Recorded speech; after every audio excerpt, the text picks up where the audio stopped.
Good morning. My name is Alyssa Melby, and I serve as Voter Services Chair of the League of Women Voters of Northfield and Cannon Falls. I would like to welcome you to the Minnesota House 58 and 58B Candidate Forum. While all candidates were invited to participate in the forum today, Patrick Garofalo was unable to attend, and Gary Brugenthies did not respond to the invitation. The League's policy is to allow candidate forums to proceed if at least one candidate is present. We thank the candidates and the audience for attending today and our internet audience for viewing. The League of Women Voters does not support or oppose a political party or a candidate for office. Sponsorship of this forum is a public service providing you with an opportunity to hear the candidates discuss important issues face-to-face. The views expressed here today are those of the candidates and not those of the League of Women Voters.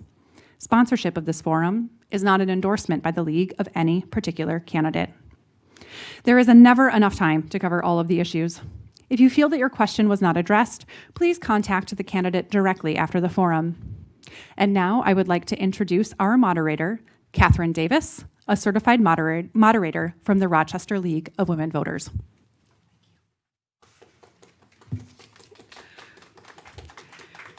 Good morning, everyone. I'm going to talk a little bit about the format for this morning's forum. So we're going to start the candidate forum with opening statements. Each candidate will be given 2 minutes for their opening statements and then 1 minute at the end for their closing statements. Candidates unable to attend today's forum were given the opportunity to have us read an opening statement on their behalf. Opening statements will be in alphabetical order and will begin with candidate Dungy, followed by candidate Purcell. The closing statements will reverse order. The order of answering questions will be rotated, and candidates will have 1 minute to respond to questions. Please note our timekeepers, wonderful student volunteers from St. Olaf, who have a 30-second, and then a 15-second sign. Then they will also have a stop sign, or will call time to assure each candidate has the full 1 minute response time. We hope that most, if not all, of the questions will be those submitted by the audience.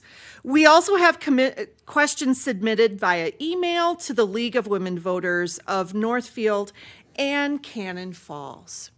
And with that, let's begin with opening statements from candidate Dungy.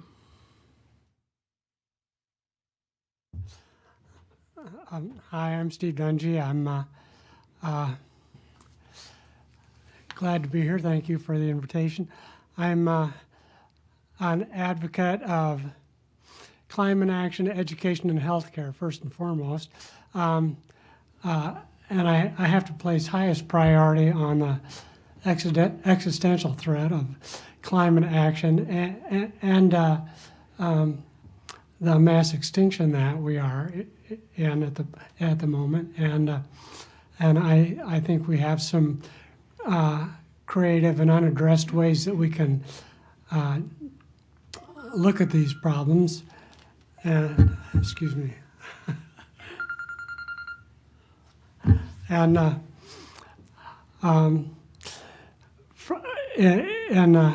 education, we have some great programs in Minnesota. We just need to get them past the Senate. In healthcare, we have an unaddressed mental health care crisis in the U.S., and I'm hoping that I could make some progress on that as well. Great, thank you. Candidate Purcell. Thank you so much. My name is Christy Purcell.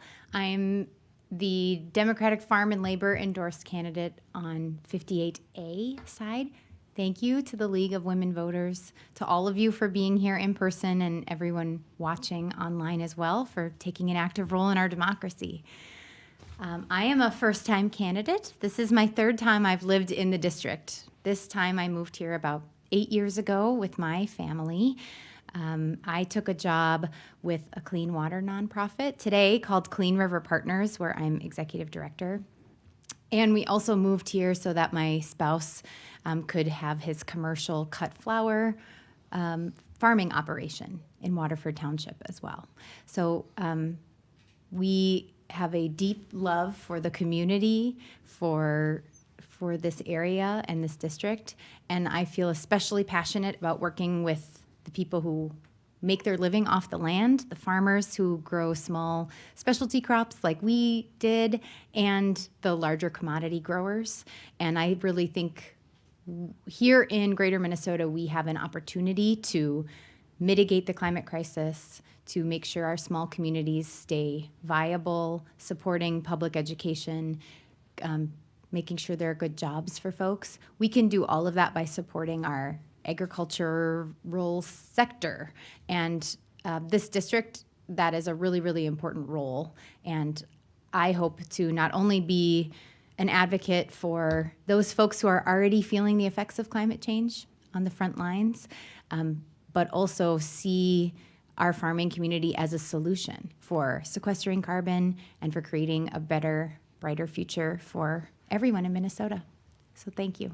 Great. Thank you so much.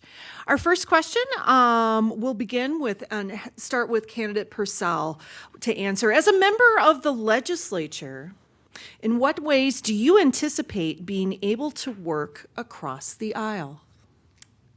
Thank you for that question. I get this when I talk to folks on the doors a lot of times because we've heard people feel pretty exhausted.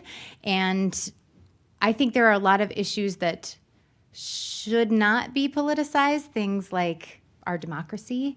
So I hope that there are a lot of things, a lot of those issues that aren't political, but certainly my work with the agricultural community, I hope that that is a thing that everyone can support, whether you live in a city, whether you live in the country or the suburbs, and the folks who are managing our land can really make sure that we all have clean water, which we need to live, and be a solution to the climate crisis. Thank you. Candidate Dungy. I guess I might be a little bit stubborn about my own opinion on my ideals, and I would work hard to persuade others, and as much as possible on my own perspective. I guess that there is always a middle ground that we sometimes have to yield to make a compromise so that we can make progress and satisfy both sides. And I would be willing to do that as long as I don't have to compromise my goals too much. Okay. Thanks. Thank you so much. This next question will start with candidate Dungy. How will you include those most impacted by housing needs in developing and implementing housing solutions? Well, of course, the best way to do that is to talk to people who are in those situations and get their input, find out their needs,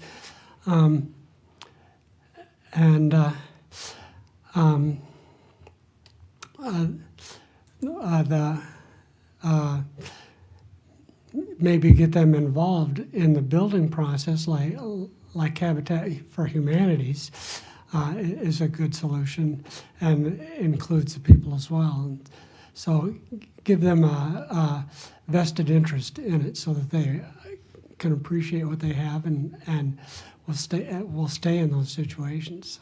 Great. Thank you. Candidate Purcell.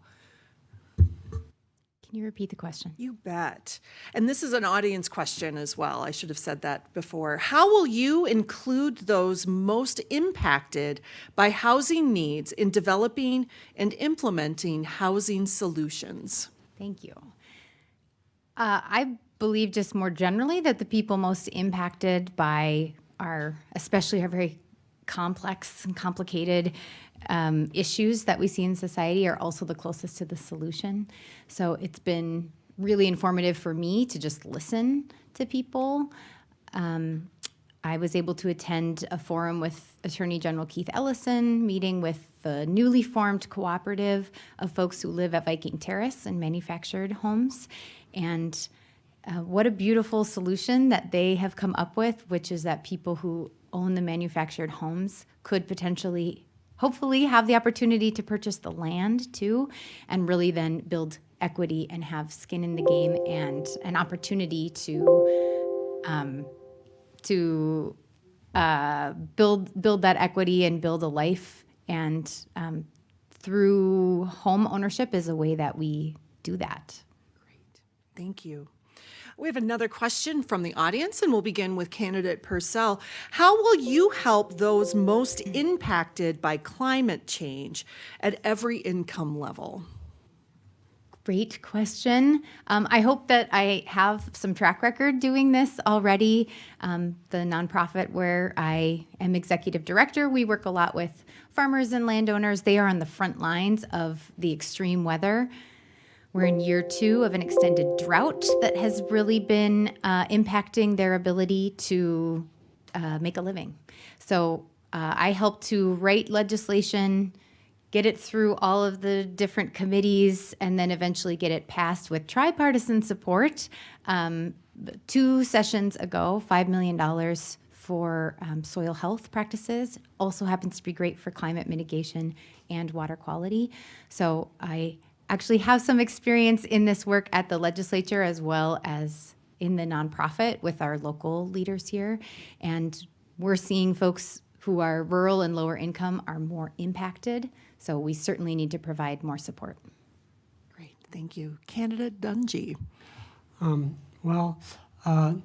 we already have FEMA that allocates a lot of money, but there's a lot of stopgap that needs to happen. You know, that money needs to be distributed to contractors, and I guess I'm not aware of the programs that are available in Minnesota to help facilitate the distribution of FEMA funds to contractors. But I would try to work towards making sure that people who are impacted get the funds that are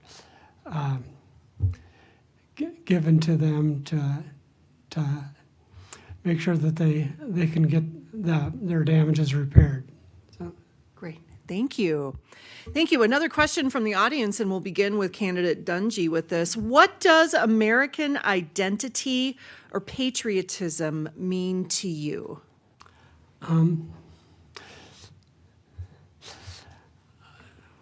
Well,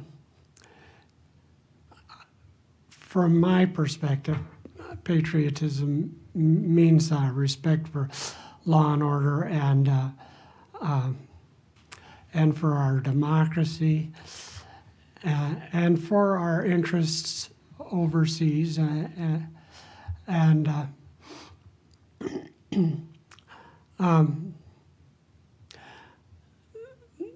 I guess that's what patriotism means to me, and I guess democracy is the our shared voice. So that's great. Thank you so much, candidate Purcell. I'm glad Steve got to go first. This is a very complicated question, but I think that I'm not thinking of the quote or the person who said it. But I think patriotism is loving something enough to also want it to be better. And that's why I'm here today. I'm not a career politician. I'm not a person who ever imagined I'd be running for something. But I see especially Minnesota, and I think Minnesota can and must do better for everyone. And I think that that's maybe the most patriotic thing, is to see that potential and to try to realize that potential for everyone. Great. Thank you. Another question from the audience, and we'll begin with you, candidate Purcell. Please provide a specific example of a time you aided resolution of a highly contested issue. Oh, boy. Well, I'm trying to think of one example. I think the intersection where my nonprofit operates, we are an agricultural watershed, and we work with folks who are in the cities and towns, and we work with the folks out in the country. And there's been the dominant narrative in our country that it's urban versus rural. And that could be true if we decide to believe in that, and I don't. I believe that we all have much more in common and that we all have the same basic needs and values and desires. So I think every day that I go to work at Clean River Partners, that's the challenge, is to thread that needle of making sure that it doesn't seem like we're favoring or paying more attention to one group's needs or the other, because we all need clean water, just like we all need safety and democracy. Great, thank you. Candidate Dungy. I was on Randolph Township Town Board for a few years, and there were a number of occasions where I had to balance between economic opportunity and impact on the environment. And one example is we had a shingle recycling plant that wanted to exhaust toluene too close to a school, and I got elected to the board for this issue, and I rejected it. But in doing that, one has to balance the needs of the economic community with the environment, and I think I did the service to the community on that occasion. Great. Thank you so much. Another question from our audience, and we'll begin with you, Candidate Dungy, with this. What values do you hold that will make you an effective legislator? Well, I guess I value human life. I value the environment first and foremost, and we all want to do well, and therefore I have to value the economy as well. But I have to say, we have a dwindling natural resource in the world, and that would be my highest priority and my value that I would bring to the table as a candidate. Great. Thank you so much. Candidate Purcell. I think the three values nearest and dear to my heart, being a mom and a spouse and a daughter and a friend, but as well as being a candidate and hopefully an elected official, are compassion, being able to really listen and imagine myself in their situation. Fairness is really important to me, and also accountability, and making sure that people are keeping me accountable, just like we need to be all keeping each other accountable, but especially our elected officials. Thank you. This next question will begin with Candidate Purcell, and this is actually from the League. How would you vote to spend the $9.3 billion surplus? Well, this is an issue I ask people when I'm door knocking, because I think those solutions exist in our community already. And we get told this narrative of that there's not enough. We have to continue cutting schools, and we have to continue making cuts, and there is enough. There's $9 billion that the last legislative session left on the table. And I think instead of just getting a couple $100 back in a one-time check, we should be investing that in the future that benefits all of us. So that's in our schools, that's in our healthcare system. It's making sure there's dignified and affordable housing for folks, childcare. I mean, the list goes on, but I think there are real ways that the state has not been meeting its obligations. And in fact, this is an opportunity for them to be holding up their end of the bargain. Great, thank you. Candidate Dungy. Can you repeat the question for me?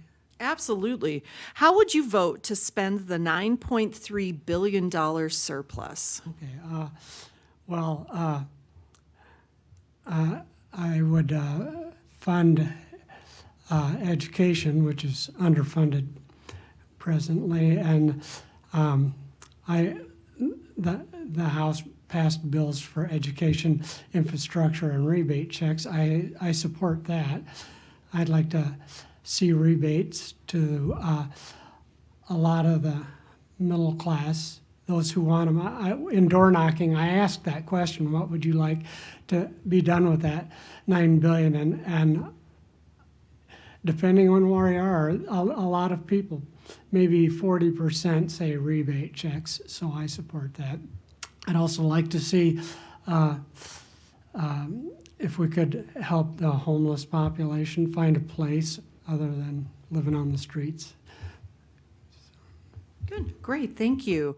And this next question is from the audience, and we'll begin with candidate Dungy. If elected, would you support the Minnesota End of Life Options Act, medical aid in dying? I would, but I guess I would have to stipulate that it would have to be supported by both the family and the person asking for that kind of service, because end of life, you have to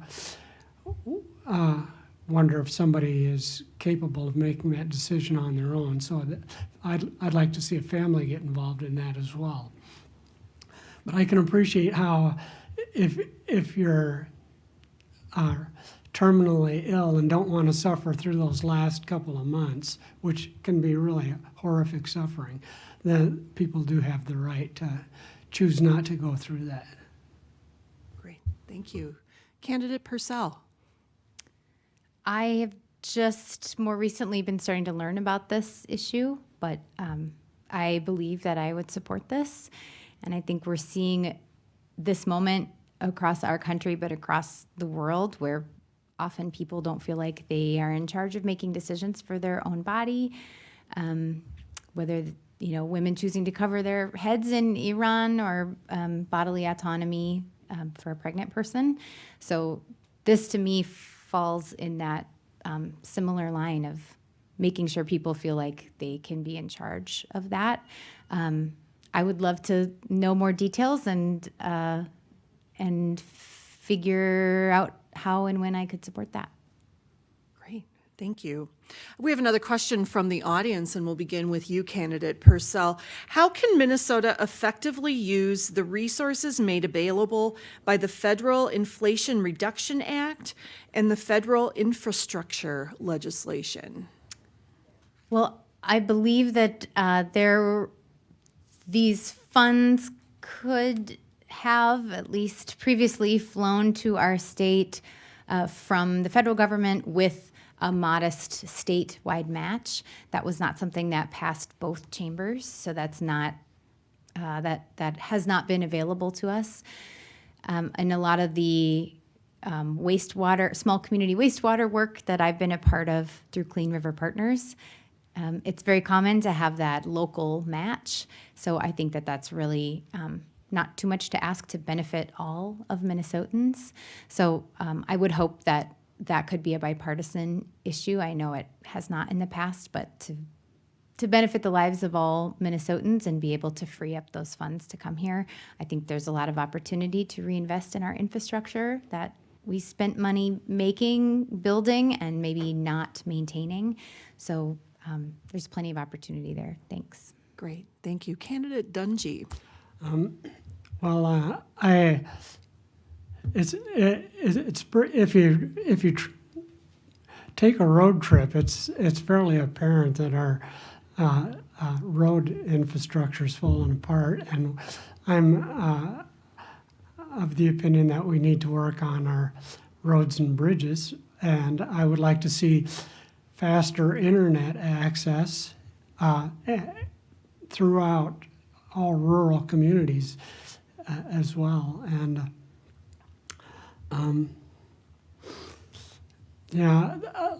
I agree with Christy that water works would be a an important item to include in any kind of infrastructure repair. So. Great, thank you.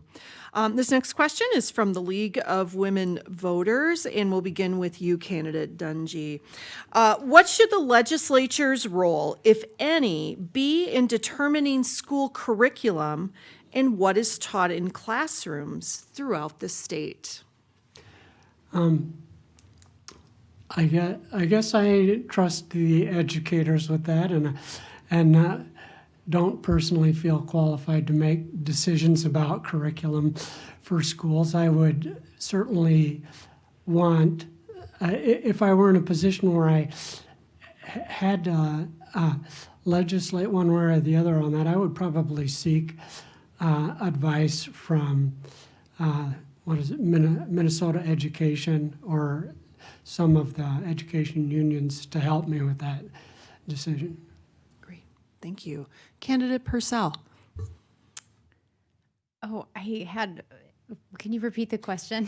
Absolutely. What should be the legislature's role, if any, in determining school curriculum and what is taught in classrooms throughout the state?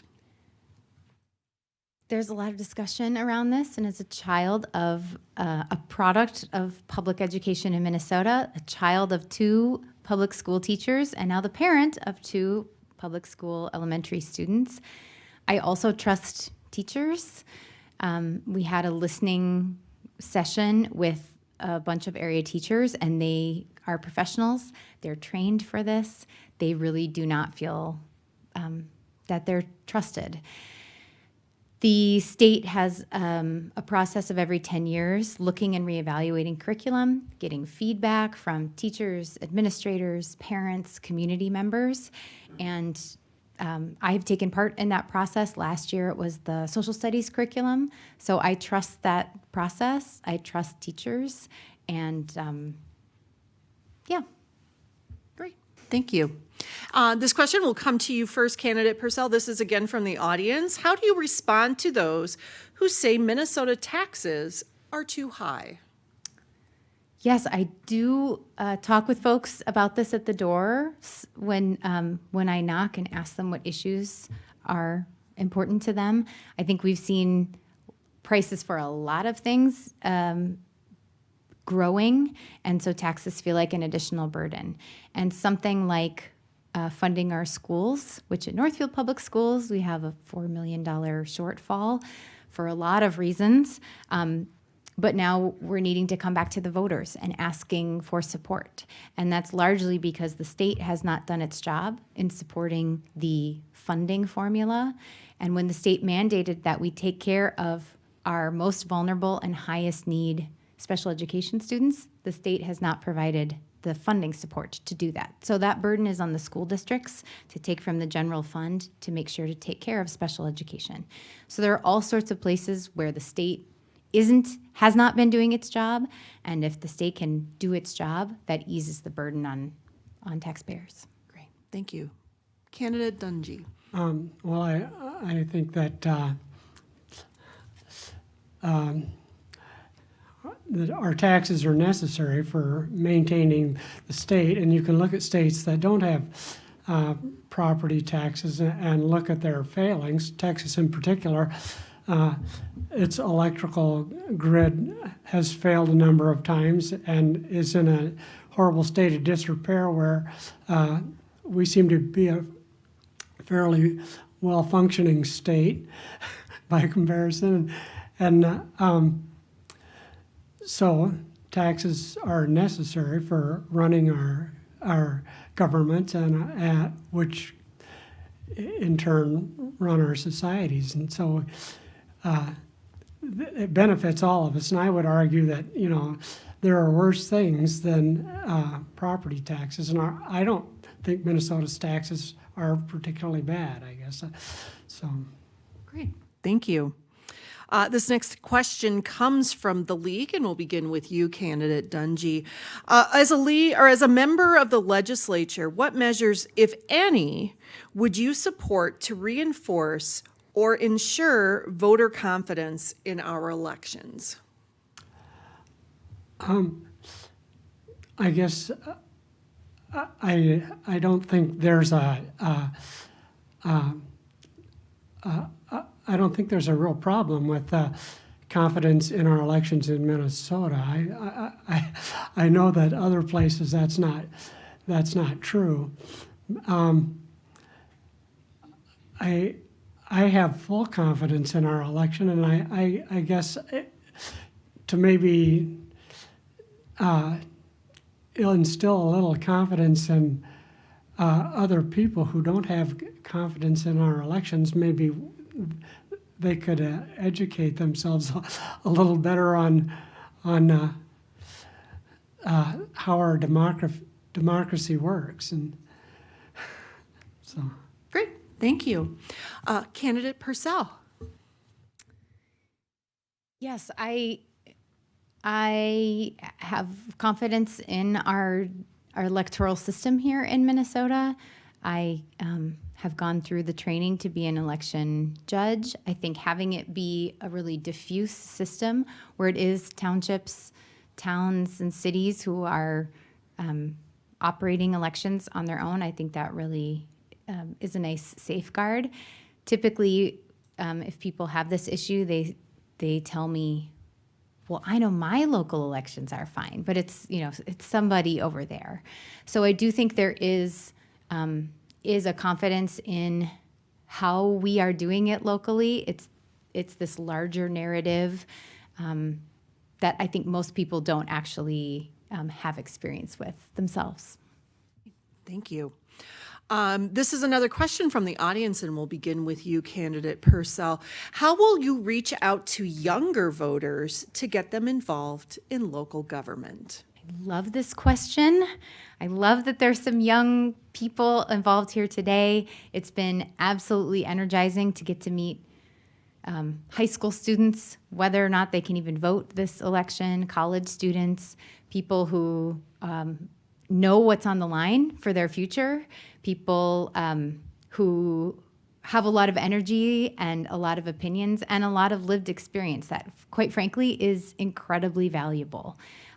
I see my role, should I be elected, to be keeping the seat warm for another younger person who has some different ideas and some new ideas. So it's been really a joy to get to listen to young people, what their values are, what their concerns are, and also come up with some of the solutions. Because, again, the people who are closest to the problem often are closest to the solution, too. Thank you. Candidate Dungy. I have two daughters who are in their 30s, and that to me is young. And I urge them to read about what's going on as much as possible and dig into the issues. And I would urge the same for any young person to research the issues and understand how our system functions and how it's being manipulated, and to try to urge to them that their future their future is going to be a function of their own voice and how involved they get. And so I would hope they could get involved in their own future. Great. Thank you. Next question is from the League, and we'll start with you, Candidate Dungy. What steps should the legislature take to increase opportunities for renters to purchase homes, condos, or cooperative ownership models? One thing that would be important is to make sure that we could provide renters with affordable loans. FHA, I think, has a first-time home buyer option, and I fully support that. I think that's a great opportunity for people to get out of apartments. The state could help as well to maybe give them a property tax break for the first few years. For people who are first-time home buyers, because they're the ones who are struggling the most right now with that. So, Great, thank you. Candidate Purcell. Can you repeat the question? You bet. What steps should the legislature take to increase opportunities for renters to purchase homes, condos, or cooperative ownership models? Well, I think we've seen there in the building of new homes, there aren't a lot of the starter homes being built. So I have to imagine that there is a place for the state to support local governments. Local governments know what the communities need. So if there's an opportunity for the state to partner with the local governments on, if it's a creation of incentivizing more kind of smaller starter homes for folks that are more affordable. I love all the different models that was mentioned in the question. The cooperative ownership could perhaps open some doors for folks who a single family home they might not be interested in or might not be in their future. So I think there's a lot of levers that the state can pull or the state can support the local communities to provide that. Great, thank you. Another question from the League, and we'll begin with you, Candidate Purcell. What is your experience working with the agriculture community? Well, I have some experience with that, and it's definitely an area of passion for myself. So I was a farmer by marriage for almost a decade. So my spouse was commercially farming specialty crops. We had a CSA vegetable operation in Minneapolis and then doing commercial cut flowers here in Waterford Township.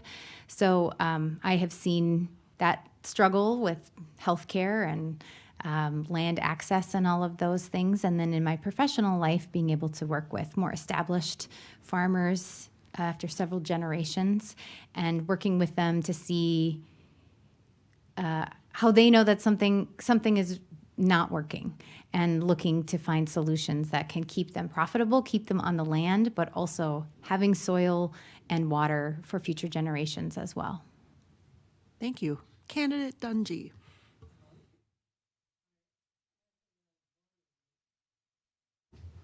I was born in Iowa and moved to Minnesota in my 20s. But in Iowa, I had an opportunity to work on a lot of farms. I built farm buildings for a number of years, and I've driven between Iowa and Minnesota most of my life just to visit family. And I see the depletion of the soil. What used to be blacktop soil is now tan. And we cannot continue in this direction without future crop failures. And so I'm a huge advocate of sustainable regenerative farming and preservation of topsoil, which also happily works to sequester carbon as well. Great. Thank you. This question will come to you first, Candidate Dungy, and this is from the audience. What, if any, input should the legislature have on state-level use of eminent domain? Well, I know that the state tried to put in a high-speed rail down I think Highway 56 corridor. It met huge resistance from farmers, and I guess when there's that level of resistance, I think that there's a problem that should be looked at, and I don't think we should exercise eminent domain against such strong resistance. But at the same time, high-speed trains would be a great alternative to a lot of people driving. And so I would support it if it were the greater good. I feel like my goal is to seek the greater good for the greatest number of people. Thank you. Candidate Purcell. Thank you for the question. This is not an area I have a ton of expertise in. I was listening to the forum directly before this. Candidate Graybaugh talked about using eminent domain in this way as a last resort. And I think, yes, we need to look at what the greatest amount of good for the greatest amount of people is. But I think, yes, I believe her experience with this, and I will say that probably as a last resort. Great, thank you. Another question from the League, and we'll begin with you, Candidate Purcell. What policies could you propose or support to improve Minnesota's workforce? I'm really intrigued by the idea of having 2-year technical college be free, or at least much more accessible and available, whether people want to get their basic credentials to go on to a 4-year or higher education, or whether those 2 years are in a trade program, some kind of a training. I know we made K through 12 education free in this country because that's what everyone hopefully needs to be active citizens and to get a good job and have a family. And so it certainly seems to me in this day and age that as well as a couple of years of college are fairly necessary now. So I'm really intrigued by having that be available to folks free of charge in the state. Thank you. Candidate Dungy. Can you repeat the question? I sure can. What policies could you propose or support to improve Minnesota's workforce? Well, I would be an advocate of supporting unions.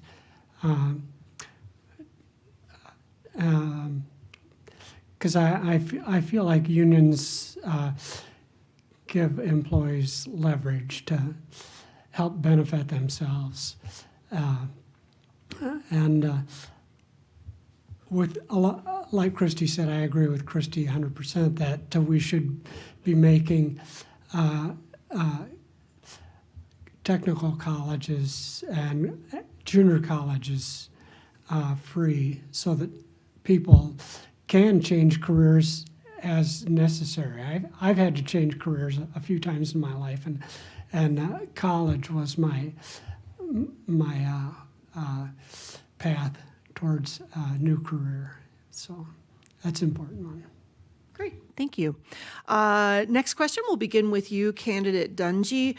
Many are concerned with increased gun violence in our communities. What legislation, if any, would you support to help reverse this current trend and respond to the need for safer communities?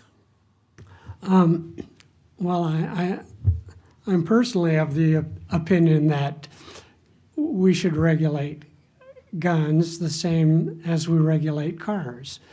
Although that's a very unpopular opinion, and I don't think it's necessarily an attainable goal because I'm sure it would be very unpopular. But we do have some middle-of-the-road solutions like the red flag gun law, and we should restrict or outlaw the military-style weapons. I would back those solutions, and I think those are two issues we could maybe make some progress on. Thank you. Candidate Purcell. Yes. In this country, 64 people a day take their lives by using firearms. That's every 22 minutes. Guns are just prolific, and a recent study showed that that's more, those numbers, it's percentage higher in rural places. I am a parent who sends my kids to schools. This is absolutely a thing that I think about almost every day. There's certainly some low-hanging fruit with some common sense gun safety laws around red flag laws and universal background checks, et cetera. And I think we also need to look at the root cause, making sure that people have dignified housing, jobs that help them afford their lives, and childcare and education. Thank you. This next question will start with you, Candidate Purcell. How would you determine how the legislature should allocate money to public safety? I'm glad that you said public safety, because I think public safety is more than just our emergency responses. And we have put so much on our police forces, and they're being asked to do so very much outside of what their training is. So when I think about public safety, again, I think about some of these root causes and supporting families where they are, where they want to live. Everyone deserves to feel safe and secure in their homes, in their communities, in their schools.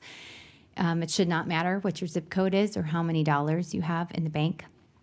And I think working with our public safety officers and creating a social safety net where people feel like they can trust each other and they feel safe, that will go a long, long way for community safety. Thank you. Candidate Dungy. A number of states have had great success with having a social worker intervene and or be present in domestic situations that the police are not as well trained in as they are in criminal situations, and the intervening of the social worker oftentimes can de-escalate the problem, whereas an officer might be more inclined to arrest. And it would save money on the number of officers needed to deal with those kinds of situations. They could focus more on the criminal aspect of it. And Washington State and Oregon have both had great success with these kind of programs, and I think that would be a good thing to introduce in Minnesota. Thank you. And this question will start with Candidate Dungy.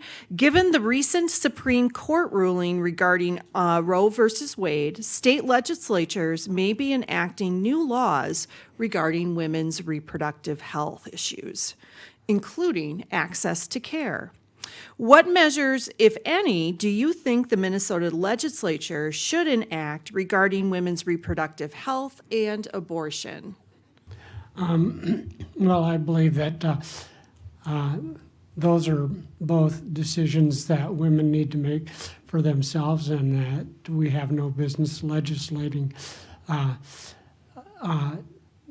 those kind of decisions, and that they need to be made in conjunction with their doctors, and I would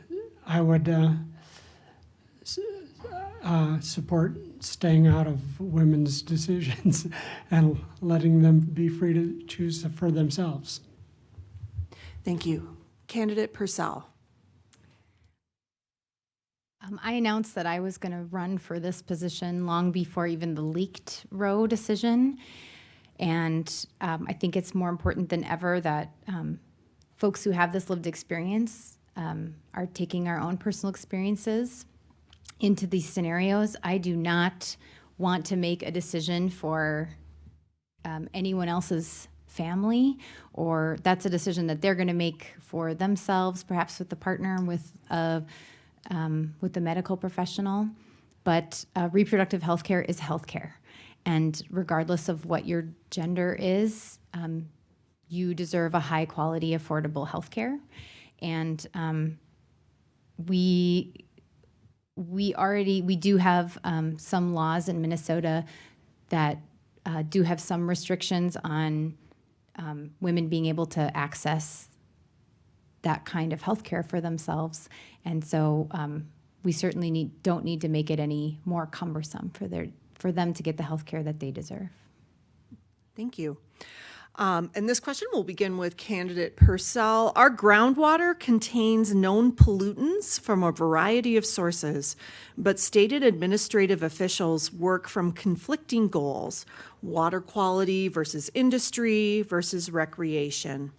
What laws would you support to improve and protect our groundwater? Well, this whole district and this whole part of the state, we all drink groundwater, and so our bodies, we are water, our bodies, and certainly I think we all have a right to safe drinking water. The difficulties in the details with, what kind of a permit does this industry or this family get to access the groundwater to support their business? But I think if we zoom out enough, we all have that similar need, is to have safe, affordable, healthy drinking water. And I hope that the state can be helpful with some of the bonding funds to help local governments to make that affordable to communities, as well as private well owners who might have elevated levels of contaminants in their drinking water. Thank you. Candidate Dungy. I'm first and foremost, I think, an environmentalist. I would rule in favor of clean water over industry more often than not. There might be a case where I would, if it wasn't terribly damaging and it was a really important industry, I might consider it, but probably not. I'm an environmentalist. We need to preserve what sliver of wilderness and clean water we have left, because we have over-polluted for so long. We just cannot continue this way and sustain ourselves. Thank you. A couple of kind of lightning round type questions will finish us off, and we'll start with candidate Dungy. Who are your role models for public life? I like Barack Obama. Was a great speaker. I admire him. I like Joe Biden. I like Elizabeth Warren. I like Bernie Sanders, and let me see. I like a lot of the great jazz musicians that are out there. Great. Thank you. Candidate Purcell. I really admire the bravery of the work of our Attorney General, Keith Ellison. He's a person who represented me for a little bit in the Congress, and I just really respect all the work that he does for the people. I had a chance to meet Senator Tina Smith. I really look up to her. And of course, one of the people who is one of the reasons why I'm here is Paul Wellstone. Great. Thank you. All right, last one. Again, part of the lightning round will begin with you, candidate Purcell. Win or lose, will you accept the outcome of the election? Yes. Candidate Yes, Dungy. I would too. All right. And with that, we will move into closing remarks, and we'll begin with you, candidate Purcell. Well, thank you so much for having me. This is my first time with this forum, so I'm 1 minute isn't a long time to answer these complicated questions, but I hope this gives you a little bit of insight into my experience and my worldview and my values. I'm so proud to be a Minnesotan. I've lived 5 different places around this state, and I've lived in 3 other states for a decent period of time, and this has always been and will always be home. And I think it's a combination of the compassion and the love that we as Minnesotans have for each other. I think it's our natural environment. I think it's our education system, the strength of our organized labor, and just our humanity, as well as our seasons. Nothing like a little character building like a Minnesota winter. So I promise that I will work hard and listen to you. Thank you. Thank you. Candidate Dungy. Well, I'm really, really grateful to live in a democratic country where we get to participate in forming our own governments, and I'm very grateful to be running, and grateful that people take me seriously for my endeavor, and I hope to do my best to preserve democracy for the future, so that my daughters and granddaughters get to participate as well. I think it's important that we get to build our own future. Great. Thank you. Again, I would like to remind you all that the views expressed in this forum are those of the candidates, not those of the League of Women Voters. Sponsorship of this forum is not an endorsement of any candidate of LWV of Northfield and Cannon Falls. And with that, I'd like to bring Alyssa Melby back to the podium for our closing. Thank you so much, Catherine. The League of Women Voters of Northfield and Cannon Falls, the Academic Civic Engagement Office at St. Olaf College, and the Center for Community and Civic Engagement at Carleton College would like to thank you all for coming today and our internet audience for viewing. We would especially like to thank our candidates for being part of the democratic process by running for office and for being willing to serve our community. We also wish to thank all of the volunteers who gave their time today to make this event happen. I am also aware that there has been some audio issues with the live stream, so again would like to share we are troubleshooting every possible solution, and please accept my sincerest apologies if you were unable to listen to the forum, and if you are watching this because of that, again, my apologies. There are 2 more forums scheduled for today. 11:45 a.m. we'll hear from candidates for Northfield City Council. And at 1 p.m. today, we'll hear from candidates for the Northfield School Board.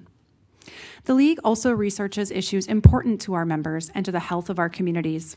If you are interested in finding more about what we do and how you can make a difference, please pick up a membership brochure at the registration table or visit us at lwvnorthfieldmn.org. Membership is open to anyone of any gender, age 16 and older. You can find more information about candidates and voting at vote411.org and lwvmn.org.